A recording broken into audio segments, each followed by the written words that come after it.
Hello दोस्तों, तो कैसे हो आप लोग। मैं उम्मीद करता हूँ कि आप लोग अच्छे होंगे। तो देखिए, आज मैं आप लोगों को बताने वाला हूँ एसआई। अब पूछेगा एसआई क्या है।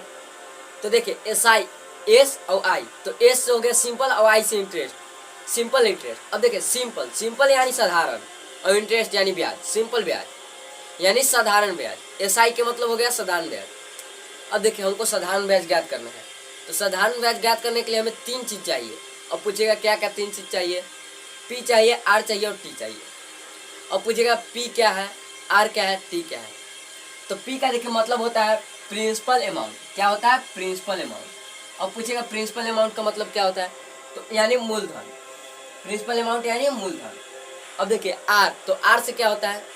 आर से रेट होता है। अब देखिए, आप कोई दुकान में जाइएगा, पूछिएगा कितना रेट है, यानी कितना दर है।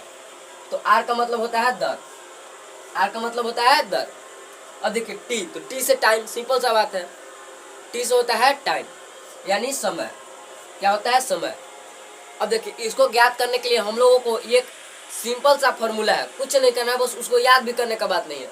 जब ये तीनों दिया हुआ है तो ये तीनों को कुछ नहीं, इस तीनों को गुना कर देना है। यहाँ देखिए, पी गुने आर गुने टी बटा 100। बस यही, कुछ नहीं करना है। ये तीनों को गुना करके बटा में 100 लिख देना है। बस इतना ही तो है। अब देखिए क्वेश्चन, देखिए है क्वेश्चन है 2000 की धन राशि पर, यानी P बराबर हो गया 2000।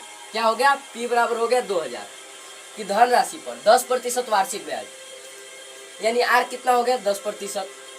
10% की वार्षिक ब्याज की दर से 5 वर्ष के लिए।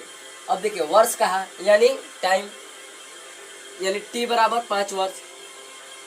देखिए जब तीनों दे दिया तो हम लोग कुछ नहीं करना है, फॉर्मूला पर बस बैठा देना है। अब देखिए फॉर्मूला P गुने R गुने T। तो P है हमारा 2000, कितना है? 2000 गुना आर। देखिए आर कितना है? 10%। तो यहाँ पे 10 लिख दिए। अब देखिए गुना, और टी कितना दिया हुआ है, यानी टाइम कितना दिया हुआ है? टाइम दिया हुआ है 5, यहाँ लिख दिए 5 बटा के नीचे हो गया 100। कितना हो गया? 100। अब देखिए 2 जीरो और 2 जीरो को हम काट दिए, काट दिए। अब देखिए गुना करेंगे तो 2 एकम 2, यानी हो जाएगा 200, और 200 बचे तो 5 5 10 और डबल जीरो, यानी इसका आंसर हो गया 1000। यानी हमारा साधारण ब्याज आ गया 1000। और ऐसे ही इंटरेस्टिंग वीडियोज के लिए हमारे चैनल को सब्सक्राइब करें और वीडियो को लाइक करना न भूलें।